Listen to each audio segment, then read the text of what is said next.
有冇想象過每次擘大眼嘅時候都係一望無際嘅天空？如果有得揀，你會想住唐樓、公屋定係高尚住宅呢？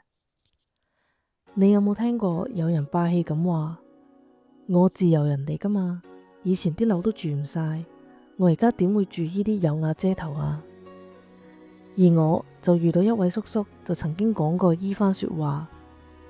佢就係通州街公園地膽雲城。眾所周知，通州街公園比起其他公園更加與別不同。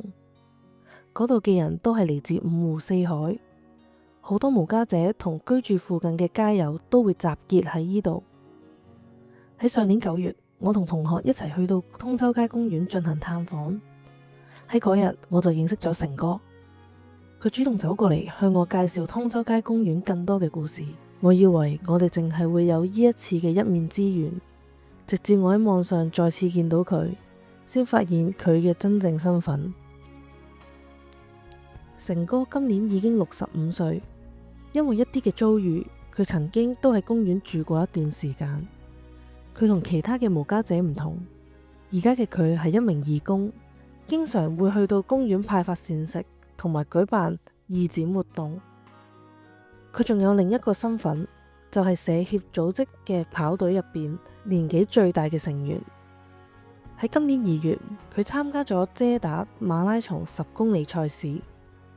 每個星期一，佢都會去到運動場同隊員們練跑。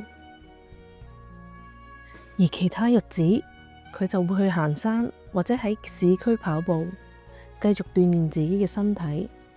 而佢嘅隊友都會讚佢刻苦咯，堅持自己信念咯。擁有充實嘅生活。成哥喺公園裏邊都少有名氣，佢喺公園裏邊可以話擔當住保安同埋記者嘅角色。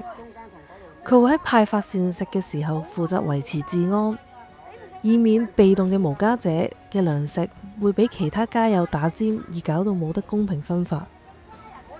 而且佢亦都會觀察公園裏邊嘅生態，講出當中資源分配不均嘅情況。例如有人會以物易物，或者會將啲囤積派發嘅物資再去轉賣俾其他人。本身我聽到呢啲咁樣嘅情況，會感到好唔公平同埋不忿。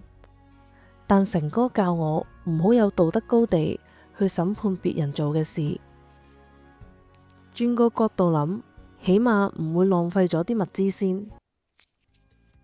成哥嘅人生令我有新嘅角度去認識無家者，佢哋並非得過且過咁樣去活出佢哋嘅人生。佢或者經歷過挫敗，但堅持唔放棄，時刻追隨住個目標，不願躺平，為社會付出更多嘅貢獻，為佢嘅第2次人生增添更多嘅意義同埋充實。